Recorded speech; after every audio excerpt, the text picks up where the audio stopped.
the Real Talk Christian Podcast, where we drink coffee and have real conversations on faith, culture, and society. This is one of your hosts, Mark Hyde, and today, again, we're going back RTC on the road. Back in the summer, we had the opportunity to go to Revive Fest, where we were able to MC the event. We were able to teach a workshop, which you guys heard here just a couple weeks ago, and also got to meet so many of you folks in person, and that was the biggest highlight for us, at least, of that weekend. But we wanted to make sure we took advantage of the time, and so on the way home, Fuller and I decided to record some more episodes in the car. And so for this episode and the following episode, you're going to hear our thoughts as we were driving back home each night from Revive Fest. And this specific episode has a theme all around it based off of questions that you guys have asked us, primarily revolving around the church. So things, for example, of when should you leave a church? When should you stay at the church? What should you do if your spouse doesn't want to go to church with you? Or maybe if your spouse wants to go to a different church? And then even the bigger dilemma of when life gets in the way of Sunday morning, how should you respond to that? So in this conversation, we answer all of these types of questions and more in this conversation. And what's really funny is I don't think it's this episode where we get pulled over. I think it's this one where we almost hit a deer on the way home. So it's always a party with us here in RTC land. But just like always, if you are new to the show, make sure you check out our online Facebook community where there are almost 2,500 other Christians who are in some way, shape, or form going through their spiritual journey. And I can guarantee that if you feel alone and you're wondering, hey, is there someone else out there like me who's dealing with this? The answer is yes. And it can be found in the Facebook group. If you've been here for a long time, or if you are a rewinder, or now the new term inside the group is the rewinders as you're going through your third time, which I think is just absolutely incredible. We love you guys. We are so thankful for you as well. Make sure you leave a rating review anywhere podcasts can be found, but get your coffee. I got mine here right now. Of course, it's in my beautiful, wonderful Notre Dame Fighting Irish mug because yeah, I mean, we're 2-2 right now, and we're college playoff bound. That's what we gonna do right now. So I got my coffee here. I hope you grab your coffee, and I'll turn it over to us in the car. Hey, what is up, RTC guys? What's going on? We are pooped. We are. We're leaving Revive Fest right now. It's about 10:50 at night. We're slotted to be home right around midnight, and we got to be back tomorrow by now that we don't have to open the tent, I don't think we really have to be there. Yo, guys, we got hooked up this year. I feel like I'm losing my voice a little bit. But we did not have to use our own tent. No, we had a tent provided for us, which is a huge help. Gosh, you guys don't even know. It definitely lessened the setup time. And even just takedown, because so the way it always works, right, guys? We get to the campgrounds. Well, let's back up. We always get to the campground. Right. We drop off our stuff. Yep. We set up our tent. That probably takes about an hour to get all of our stuff set up. Yeah, probably an hour and a half. And today, we literally walked in, set up our stuff in 10 minutes, and we're done. It was 30, but no tent. All we had to do was put our table up and our giveaways and all that kind of stuff. And then we bounced to Curly's. Which, guys, if you've been following us after Revive Fest, we always talk about Curly's. Yeah, yeah. In Colon, Michigan. Which, by the way, magic capital of the U.S. for some reason. It is. Which makes no sense. It's a town of maybe, I don't know, a couple thousand people, a few thousand people in the middle of nowhere, Michigan. And it's hey, we're the magic capital of the U.S. And they have, it's just so random. Every single storefront has posters after posters of all these or rabbit shows. Yeah, rabbits it's weird. It's weird. It's just weird. But it's cool. But there's a spot, Curly's, we go to, and it's always good. Yeah. Always good. But we thought it was a little weird because we walked in, all the chairs were the same. They were all new. It was all clean. Brand new menus. Brand new menu. They took off some of our favorite things, which was a little sad. Yeah, it was a little sad not to get that buffalo chicken wrap. Man, you know what I mean? that's my that favorite. Buffalo chicken is banging. But we still got some burgers. Yep. We got we were kind of cute. We were cute. We twinned. We got the same smash. Except for you got the onion rings and I got the fries. But you didn't get curly fries though. And no. I feel like that was a slap in the face to Curly. I didn't. You know what I mean? They didn't have the option for curly fries. Did you ask? No, but it just said fries. They only had one type of fries on the menu. And Beth, just so you know, I had water. I did not have pop. I did good. I was a good little boy. I had a Mountain Dew. Which I probably should have pre-gamed with water because it was so hot. Oh gosh! But then we found out while we were at Revive Fest that it's under new management, right? So that's why it felt different, looked a little different, but still good. It was still delicious. Like that is a tradition we have had for the last 4 years, right? Of every time we set up, we go to Curly's. Yeah, so we had a hard time figuring out how many years we've been actually at Revive Fest, and then we had to count it out, and we're like, okay, this is our 4th Revive Fest we're doing, which is kind of cool. I mean, really cool. It's kind of cool that we've been doing it for this long. And it is a pleasure. So, Matt, if you're listening, bro, we want to say thank you for the privilege and the opportunity for actually being able to MC the event. And it was good. Like, it's a lot of fun to go up and interact with the crowd. We're tossing out candy, tossing out glow sticks. We got people coming up to us like, you guys are so funny. And we're like, really? My wife thinks I'm funny looking. But my wife says I smell funny. That's true. But she loves you anyways, my guy. But I do have to commend you, bro, because every year you always whip something out your back pocket for Revive Fest. So this year was the spinning wheel. And it's been a hit. Like, we've had lines coming up to spin the wheel. Yep. Now I do say we had to like tone down our giveaways because we gave away like most of our chosen stuff, right? In our swag bags in the first hour before like the gates even open. We're gonna be out of everything tomorrow. Besides glow sticks, we have like 800 more glow sticks. So I think we'll be able to glow stick department. The small ones, yeah. The large ones we got like 60 left. But yeah, we're gonna blow through all of our. We're gonna give away so much stuff tomorrow. It's gonna be awesome. But yeah, it was a little soggy setting up. Oh, dude. We had to stop and go to our vehicle because of the lightning. Which that was new. That was the first time. We never had to do that. No. But during that time, somebody got baptized in the river during that whole lightning scare, which was interesting. Like, so maybe it was just heaven opening up, Holy Spirit coming down. But it's thunder. You're really giving your life to Jesus. You're meeting Jesus. You might meet Jesus. Gonna meet Hulk Hogan too while you're at it. Oh, and Phil Robertson and everybody else. And just in general, Ozzy Osbourne passed away, and then someone else just passed away too. Like that music artist. What's his name? No, I was gonna say the dude from the Cosby Show, the oldest Cosby son. Like he just passed away too. It's been a crazy month. It has been a crazy month. Anyways, passing away. But that's not what we were talking about. But so needless to say, we asked you guys months ago. Like I had to go back. It was mid-May when we were getting ready to go to the wedding for Ryan and Evan Smith, and which was a baller wedding. Awesome, by the way. And we are going to a wedding next weekend. We're driving separate. Eli Smith, Pastor Smith's son, which that makes me feel old. We are going to a lot of Smith weddings. Different Smith. Oh, another deer. Well, guys, so we did not hit that deer. No, we didn't. But for some reason, the audio was just like, we're done. Like, we don't want to record anymore. Just in case we hit the deer. We don't want to record anymore. But, so needless to say, what I was going to say after the deer passed for a little bit, pray we don't see another deer. I'm sure we will. We probably will. These Michigan roads are wild. We asked you guys months ago about some different podcast topics that we wanted, that you guys wanted us to talk about. And so we kind of put them into some different themes around different topics that you guys had. Right. And there was a couple questions you guys had about church attendance, about if your spouse doesn't want to go to church, what should you do? Right. There's another question around the whole idea of when is missing church ever okay? That was a huge conversation inside the podcast community. And then there was another one of when is it the right time to leave the church that you're in? So for this one, Fuller, I figured, we're in the car. We're driving. We actually might need to turn the AC on, so there's a little bit of background noise. Just ignore it because we don't want to die from fogged windows. Yeah, because it is. We're all right. It's like 100% humidity right now. So I even match the temperature outside with the inside, and it's still not helping. It is nuts. Yeah. So needless to say, bro. Okay, so we'll start with the first question in this little, on the road with RTC. Sure. So let's start with church attendance, right? Mm-hmm. Of when is it ever okay to miss a church service? Well, I would say that the purpose of church, it goes back to the assembly of the body together, right? And so I would say as long as you're meeting with brothers and sisters and having that that one-on multiple relationship in some way, I don't necessarily think the day is as important as the community. It is important to an extent, but it is not the main thing.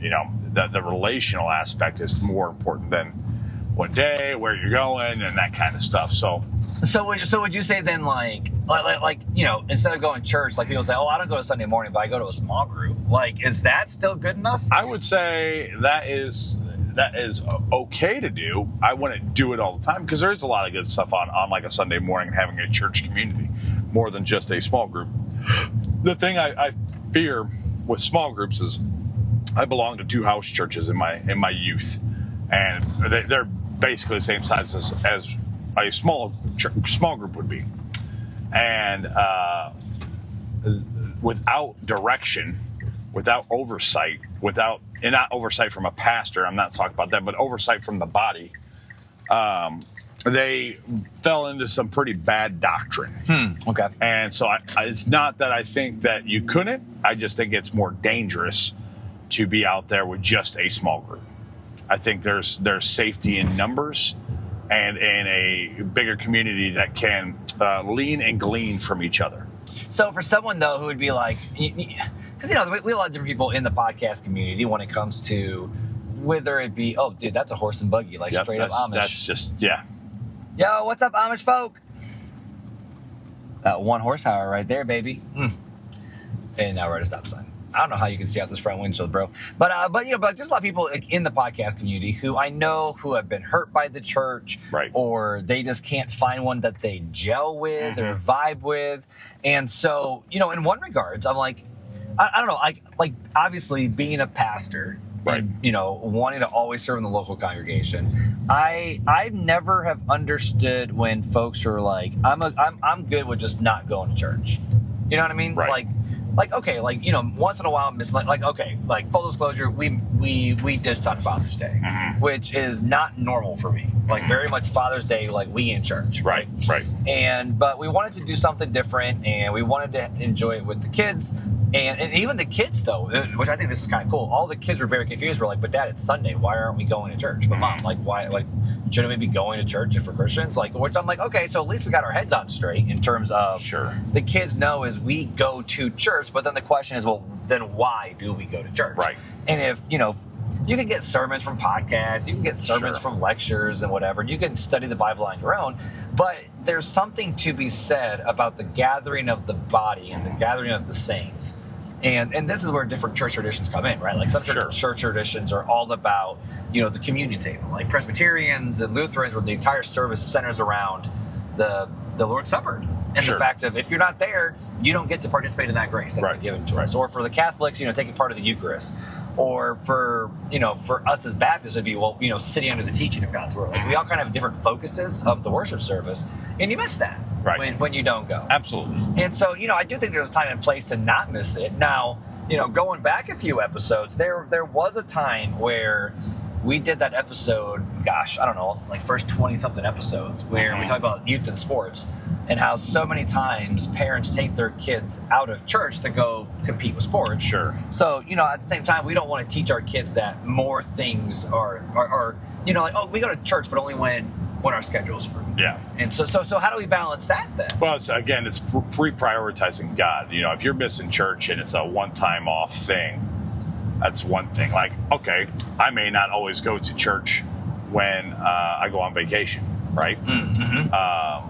And then, I work on some Sundays, so I may not go to church. I watch the sermon online later on, but I may not actually make it to the Sunday service. So there's one-offs, and then there's habitual action. And I think where you're prioritizing your time, are you prioritizing your time to go outside and do the zoo or sports and using Sunday as just a recreational day? Or are you prioritizing God with some exceptions in there? And I think that's really where the rubber meets the road. And so for folks who kind of, I know some of our listeners, one in particular, they've reached out and said, hey, I'm not able to go to church because I have a job. Yeah. But I know they're still in college. Sure. And so they go to chapel on Wednesdays, or there's other folks where it's I've always worked on Sunday, so they're I don't even know how to get to church. Sure. So I guess my next question would be is what encouragement would you have for folks who is I am a Christian, whether young or old, I want to be part of a local body, I want to be part of a church, and I either A, can't because of life circumstances, or B, for whatever reason, they just can't find a church to get connected and plugged in. Yeah. Well, which is a big question. I would say with the church that can't find, don't give up hope. Sometimes you got to go through several bad churches to find a good church. That's what Janelle and I did. We did not go from the church we were at previously to Southside. We went through a few other churches before we finally landed up at Southside over a few months. How long was that search? Was that probably about 3 months? 3 months? We were going to a different church every single week trying to find a fit. And we finally landed on Southside, and it's been a blessing, the biggest blessing we could have ever hoped for. It's one of the best churches I've ever belonged to, and that's what I would say. I have our friend, on the podcast, my friend Paul. Yep. Good old Paul Linder. Him and his family were on a church search for 2 years. Dang, 2 years before they finally landed on a church, and they are absolutely in love, and they're both getting connected and serving, and their kids love it, and that's only been just over a year that they've been at that church now. Oh, that's awesome. So that's a long time. Yeah, just because it takes a long time, don't be discouraged. Keep on checking things out, and find where God wants you. For the people that may have life circumstances, say work, work is not a bad thing, but if work is keeping you away from God, and I'm not saying the church service, I'm saying keeping you away from God, you might need to reprioritize your life. Find another job, and I'm not saying quit today. Go find another job, then maybe turn it, or something like that. See what if God will open doors for you, and if He won't, then stay where you are. But I know there's people that have bad health, right? That can't. Yep, like can't those shut-ins. Yeah, absolutely. And for those people, I would say just try to stay connected the best you can via, telephone, texting, social media, whatever that may be. And that thought pops in my head. But those are folks who want to be at church. You know what I'm saying? Absolutely. And so sometimes I feel like, and I'm not saying the person that asked this question is even thinking this. Sure. I don't think it is. But, I do think that there's a motive behind the question based on who's asking. Absolutely. Because there's some people who want the excuse of, you don't always have to be at church. Like they're looking for the out rather than dude, I really want to be at church and I just can't because of whatever. And I would say if you're looking for the out, then you've already lost the prioritization of church. You don't understand the value in the body. And so you need to, I would say, seek out for yourself what value there is in the body. I'm not saying your local body, but in the body in general. And then ask God if it's important for you to be there or not. And there's something to be... this guy's got his high beams on. Holy crap. There you go. Thank you. Oh, it was a big old F-350 too. So, whoo! We about had a call on the road to the Damascus right there. That was very, very bright. Jeez, okay.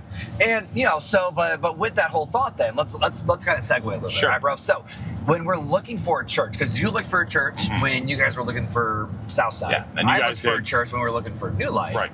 How did you guys determine that in terms of what you were looking for and through what lenses were you guys processing? So I can only speak to our journey, right? And so the first... No, you got to speak to everybody's journey, bro. Okay. Everybody's. All right. So everybody's journey should line up with mine, especially Mark's.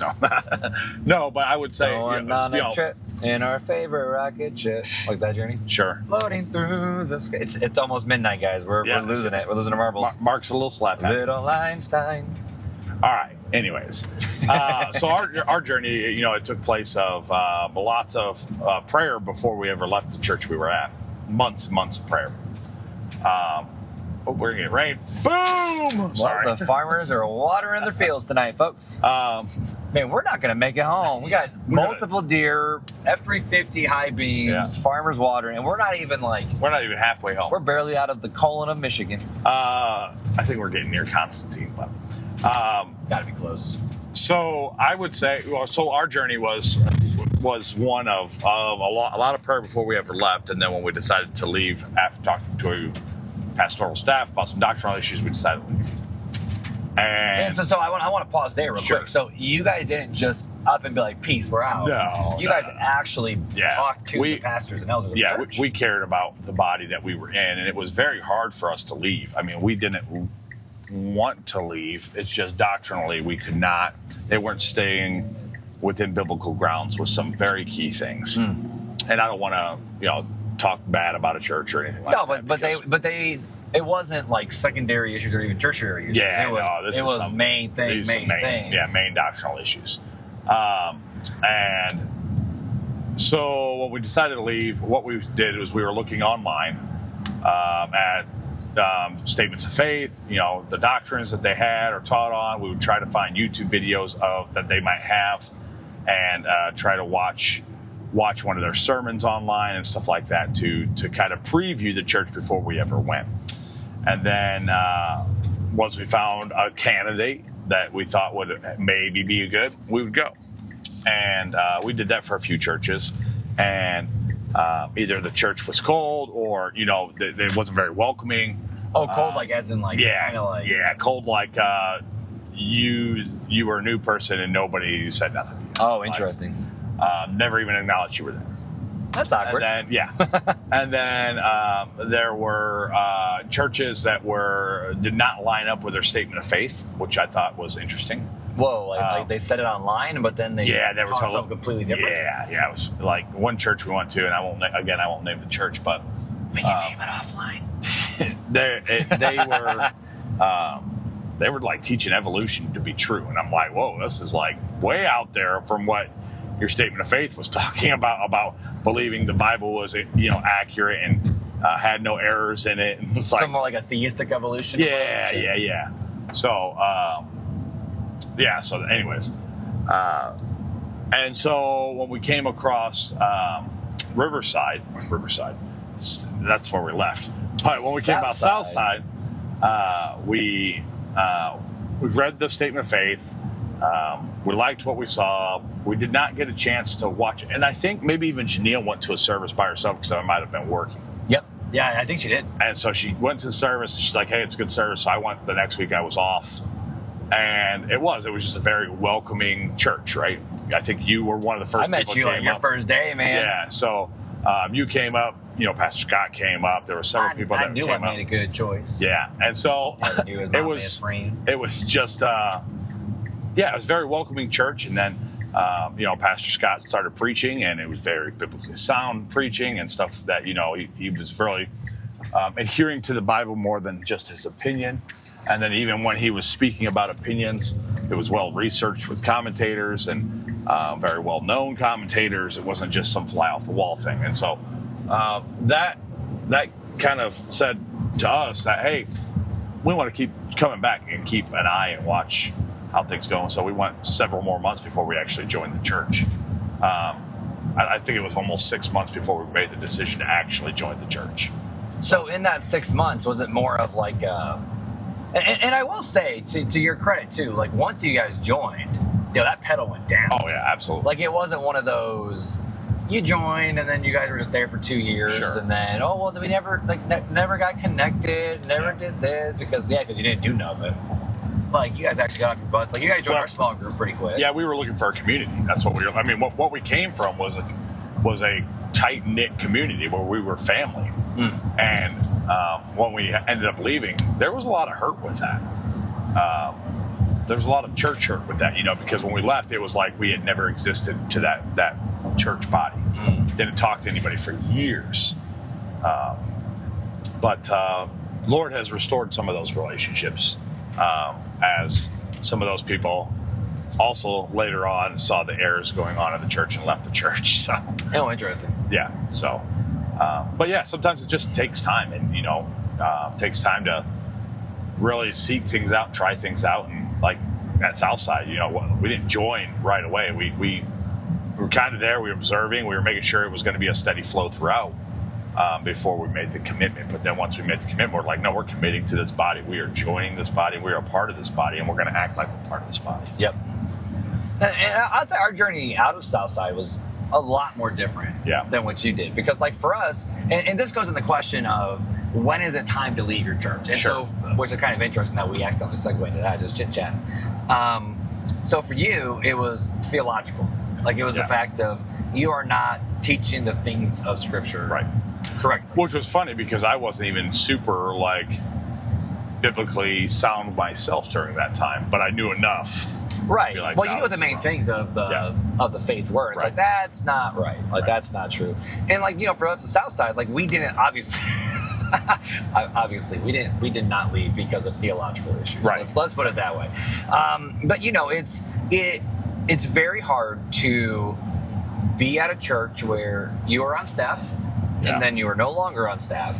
Right. You were married, got divorced, and then started a new family and a new unit of the Hydes, and then still being in the same. I don't want to say in the same congregation, but almost. It was just hard. It was like getting married and buying a house with your former spouse, and then getting a divorce, and then living in that same house with your. It's just not your house. Like that's your actual spouse. It was. Yeah. And that's it's true. not something you guys did together. Like Beth and I had that conversation where when we got married, we weren't going to live in our house. Well, obviously, too small. You think we were going to fit in that? No. But we had the conversation of, is it worth building? But it's like, no, this was mine and my ex's house, not mine and Beth's house. Yeah, right. And so as we were building out the church family, let's also call it what it is. Beth came up during COVID, and so she came and still masks were on.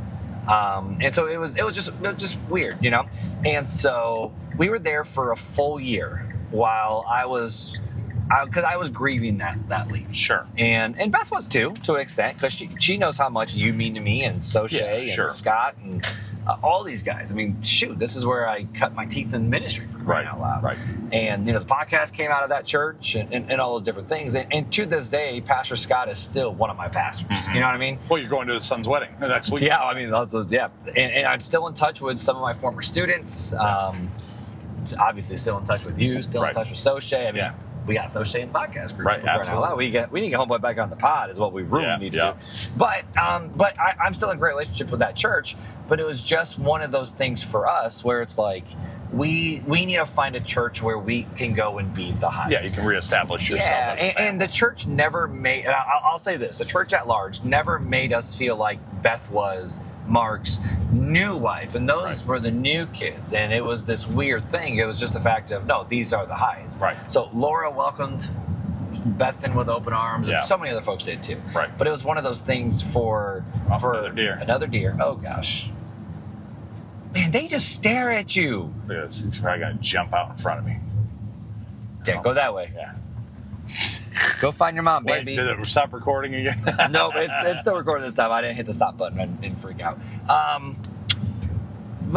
So needless to say, we left on very good terms, but it was just time for us to go and reestablish ourselves at the Hydes. Right. And so we were up in northwest side of South Bend, right? Yeah. And so there were not a lot of churches up on the northwest side of South Bend. Like I knew of a couple, and that's the other thing too, is for me, I know every church in this area. Sure. Like that's just part of the game. Whereas Beth didn't. Right. And so for her too, we wanted to figure out what was the right church for us. And absolutely. So we checked out lots of websites, and she would look up different churches and be like, not that one because of this, or because of that, or whatever. And so a big couple things though that we had on our list was we wanted it to be. I'll just say what it is.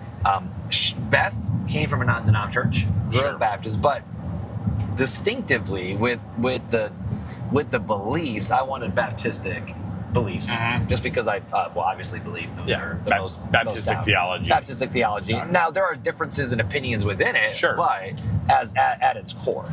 And man, everyone has their high beams on. And then the other one though was children's ministry. We wanted a church that wasn't just had kids and there was a place for kids to go, but there was an actual children's ministry, which I know some people, they would rather have their kids in service. And again, nothing wrong with that. Just with our family and our family needs, we felt that was best. Absolutely. And then we wanted someone who, if we were going to sit under their teaching, that they actually were a good teacher. Yeah. Because let's be honest, there's some people who are theologically sound. They have a decent, loving, warm environment, decent kids ministry, but it's like, I don't want to listen to this every single week for an hour. Monotoned or something. Right, exactly. AKA me. And no one really fell into that category in terms of bad preaching, but I just heard some teachers where I'm like, oof, okay. And then music was a big one though for Beth, because Beth connects her spiritual connection. Music is a huge part of it for her, and so that was another big one. And so we visited a couple of different churches and kind of looked around, and we visited New Life actually. pretty dang quick into our church. Right. It was a sister church. It was a sister ministry. We were at ECA, and some of best friends went to New Life. So we were like, all right, let's give it a shot. You know, like I've known Pastor Michael for years, and Jake and Pastor Mike, and so let's go give it a shot. And it's funny because when Pastor Michael's taking a break, he ends up over at Southside. And New Life planted Southside back in the 50s, so it's cool. But we were at that church for a solid. We were at that church 7 months before we joined. Yeah. And the reason is because another big one for us is I want to go to church where we live. Yeah. And so I told Michael, I said, if we buy a house like way out in Goshen, right, and we're on the other side, even though it's closer to our kids' school, I'm not driving 30 minutes to church when I know there are some great churches in Goshen. Right. Oh, what was that? That's Raccoon. Okay. There's some great churches in Goshen. I want to be a church in my community, so that way when we invite people from our church over to our house, and we're trying to invite small groups over and build up these relationships, it's not like, oh, you want to come to our house? Oh, yeah, it's 50 minutes down the road. Sure. Like when we were on the northwest side of South Bend, for some people, it was 45 minutes to get to our house. Right. And that just wasn't working, man. So for us, like, we want it to be doctrinally sound. We want it to be a place where there actually is community. But there's a lot of things, even with New Life, doctrinally, not primary issues, but I would say like secondary and tertiary issues that Pastor Michael knows I don't agree with. Sure. But I'm going to say, like, he's my pastor. I'm going to submit to his teaching. Absolutely. But we're talking like end time stuff. Yeah. Like, but even Scott, like, you know, they're pre-trib, dispensational, whereas we're more on the covenant side. Partial preterist. Yeah, you know, post-trib. But does that stuff really matter when you talk to them? It's like, no, Jesus is coming back and he will rule and reign. That's it. And I'm like, okay, cool. Let's go. And there's some other things too, but I'm like, you know, those are preferences, not doctrine or dogma. Well, like, it is doctrine, but it's not primary doctrine. Correct. But I mean more so of like personal political beliefs or personal how different things work in the world, or things like that, where it's one of those things where it's like you have your personal beliefs or secondary issues that, you know, do they really matter or not? No, it's a great church with great people. Absolutely love having Michael as my pastor. Yeah. And he is my pastor, dude. And so he's absolutely great. And I will say it took us a little bit to start serving in the church, because when we first came to church, Michael flat out came to me, dude, and this was a big win for them. He said, take all the time you need, because I know what you guys just came from. Right. You guys have been in ministry. You guys are trying to build your family. He goes, and he literally said the word, dude, just sit and marinate, bro. Sure. Just marinate in the New Life. Get to know the people, get to know the folks, start getting connected, get plugged in when you're ready. And of course, he encouraged us, where it's like, you know, get involved in a small group if you guys are able to. Yeah. And so I eventually joined the men's prayer group, and Beth has been in a connect group since we've been there. And then I've been doing Olympians, which is our version of Awana, for the last 2 years. Yep. And we've done VBS for the last couple years, and now I'm actually going back up to youth group, by the way. Did I tell you that? Yeah, you did. Yep. Yeah, they recruited me to go back up to youth group, so you boys getting upgraded back to junior high boys. We getting there. Oh goodness. But yeah, so when we were choosing churches, like, that's what went through our heads. Yeah. And so when we left Southside, very different for you. We left because it was time for us. We moved houses, we built a new family. Mm-hmm. It was time for us to find a church that was for Beth and I and the kids. Yeah. Not one that was me, and then Beth kind of came in. Let's find something to build our family together. Sure. Whereas for you, it was doctrinally. Right. And so I guess the question that we can bring back to the pod, because we just been, you know, conversation, chit chat. I mean, that's what it is, right? It's conversation. Yeah. Car conversations with RTC. Car conversations on the road, bro. So with people who are listening, and they're like, they're trying to figure out, do I leave the church? Do I not? You know, because sometimes it's like, well, I don't really like the music, or I'm not a big fan of the way the pastor preaches, or maybe the children's ministry. Or the children's ministry isn't as good as what it needs. Like, are there valid reasons outside of getting married, or doctrine, that would be a healthy church transfer? Not a church shopper, but a healthy church transfer. Yeah, and again, I think there is validity and moving churches, kind of like with what your story was, right? It wasn't a doctrinal issue. Nope. It was a little bit of married stuff, but not really, because you guys had been at Southside for like close to a year. We were there for a year, and to Beth's credit, like, she gave it a go, man. Yeah, absolutely. We gave it a go, but it was a reestablishment of your family, your core unit, together in finding your body together. And I will say, I sought out a lot of counsel. Sure. You and I had some good conversations about it. Devin and I had some good conversations about it, and so I felt like we left well. Yeah. I feel like we left. I even sat down with Scott at Panera. Yeah. And I'm like, look, here's just where we're at. And he was like, obviously sad. Sure. But he goes, I get it. Yeah. I get it. And that's the big thing. If you do decide you're going to leave, is do your best to remain at peace with all men, right? That's one of the commands that we have. And, if it's doctrinal, definitely have the conversation with pastoral staff, with leadership, to see if maybe you're misunderstanding, or maybe they are wrong, right? And then at that point, I would suggest prayerfully considering what's going on before you up and leave. If it's something like what your story is, I would still have the conversation with the pastoral staff to get the blessing. You don't want to leave on bad terms, or just up and leave and not show back up, because it does hurt people. It does hurt relationships that you've had, maybe in that church.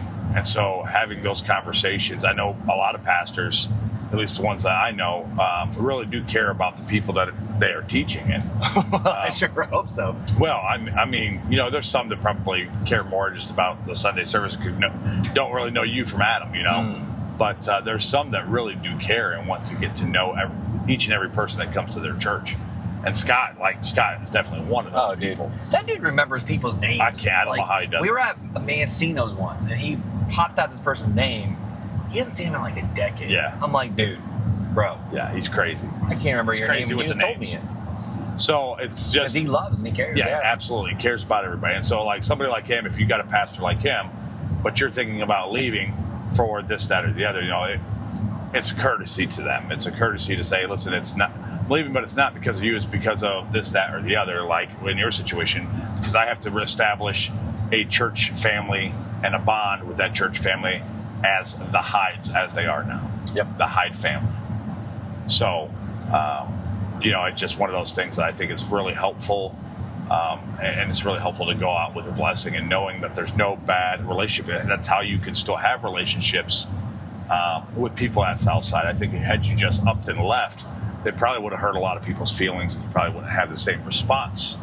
But because you went and you talked to Pastor Scott, you talked to others, I think that is why people just say, yeah, Mark just needed to move on because he has a family, and his family needed to establish themselves in a church. And everybody understood that. And it helped that we moved into the backyard of absolutely, New Life. absolutely. But you guys had already moved to New Life when you were still on the northwest side. Yep, but we didn't join until we moved. And once we moved that next week, I'm like, all right, Michael, sign us up. Let's go. Yep.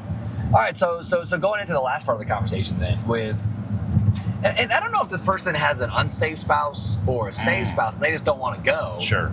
But the question is, how do you handle going to church when your spouse does not want to go? Well, but I've never had to experience that firsthand. If your spouse is unsaved, we'll start there. That's the easier topic. Yep. Paul encourages those who become saved and their spouse is unsaved to remain as they are, and as they may be the light that brings them to Jesus. And I think it's important that you continue to go to church to be plugged into that body. Don't be discouraged that your spouse may not be. Look for opportunities to present the gospel to them, and continue to cover them in prayer. Prayer is a powerful weapon, and the Holy Spirit can cut to the heart of any man.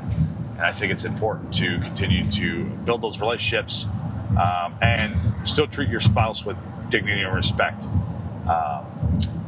And then hopefully one day they will be able to meet Christ and accept Him as their Lord and Savior. With the saved person, that comes to be a little bit harder, because they really should be involved with the body, and you really should be involved with the body together as a spouse.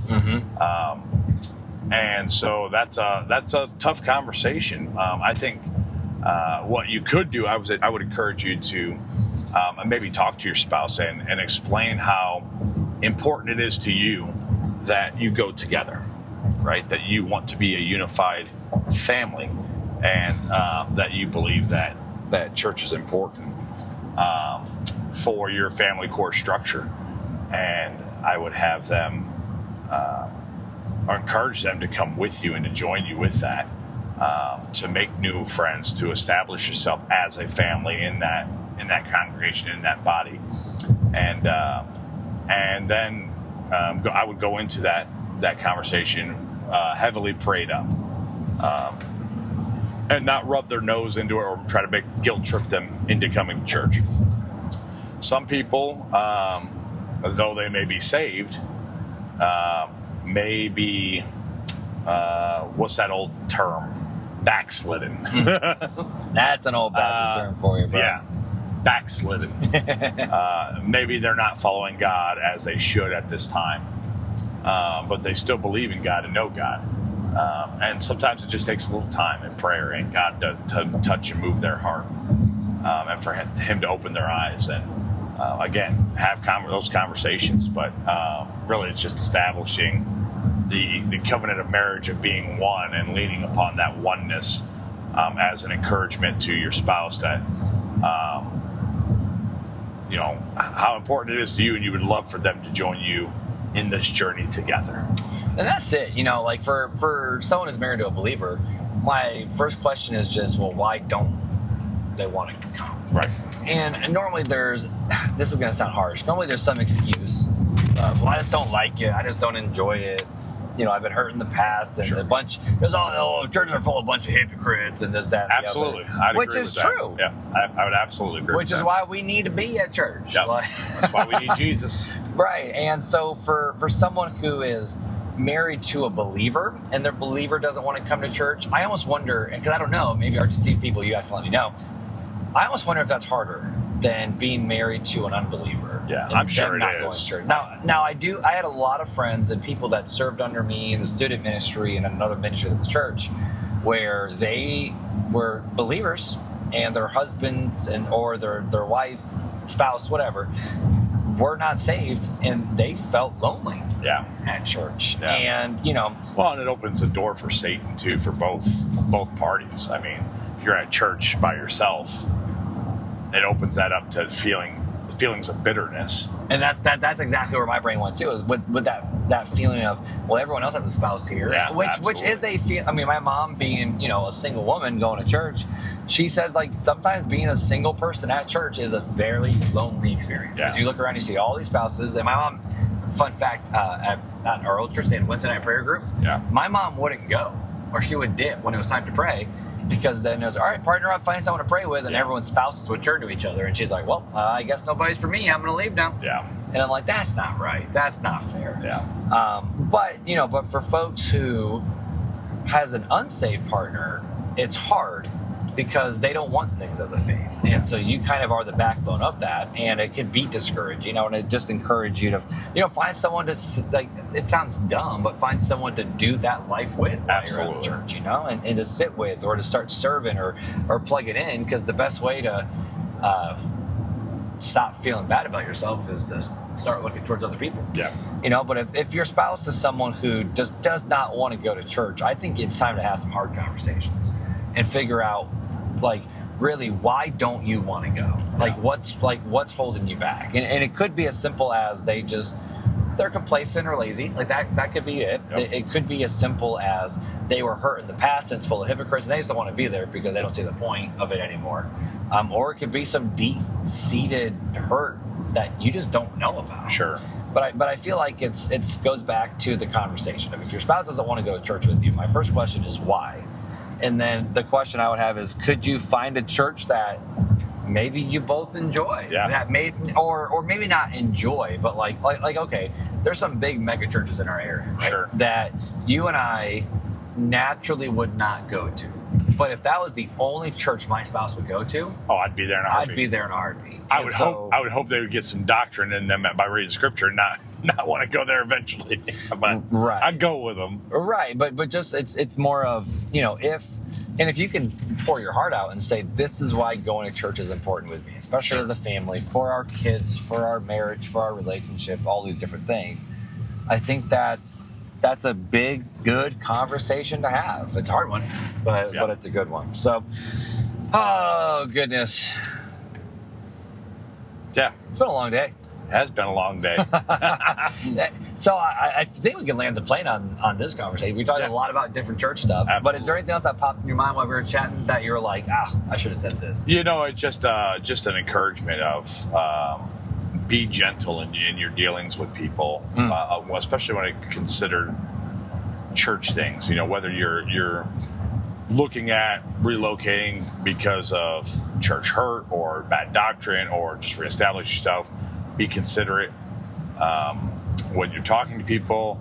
If you're the one talking to people that are leaving, be considerate, be loving, send them out with love, hold peace as much as you can. If it's a spouse, again, be as loving and as gentle as you can. Talk about the values that you would like to see established in your marriage, and church being one of them. And I think that's one that I think you obey the higher authority at the end of the day. And if they still refuse to go, even after a conversation, you continue to go. I would also start surrounding yourself with a good group of people to keep you from harvesting the bitterness in your heart. If you're hanging around people that are just telling you how no good your spouse is because they won't come to church with you, those are probably the people you don't want. Those are not people you want to be with. Because now they're making it divisive. And I think there's no place in the church for divisiveness. But then there's also, that old quote of a house. What's house divided will never stand. Yeah, but I think is that a scripture? That's passage? a scripture. Yeah. Abe Lincoln was popular for it. A house divided against itself cannot stand. Which is your house, is your marriage. Which is Jesus responding to the Pharisees when they said that he was doing the works of Beelzebub. Oh, yes. So that's where that. Talk about the unpardonable sin. Is that part about the unpardonable sin? Well, that was same passage where he's talking about that. Yes. Yeah. But the same goes true with marriage. Like if you guys are not on the same page, it's going to be really hard for that house to start standing. Absolutely. And so I would just encourage you, as you're doing these dealings with different people in different situations, be as loving and as gentle as you can. You may not agree with them, and that's okay. Just remember that you are a peacemaker, right? We're called to make peace and bring the gospel of peace to people. And you have to do the best you can to show them the love of Christ and the Word of God. And if they refuse, that is between them and the Lord, ultimately. And you have to be okay with letting the Lord do what he wants with that situation. Love it. Well, my dude, thanks for another good conversation, my guy. Absolutely. Time for us to pull into the house. Yeah, we're about 15 minutes out. 15 minutes out. Yeah, pray for that we don't meet any more deer between now and then. That'd be awful. Yeah. Well, thanks for tuning in, guys. We love you all. And until next time, take it easy.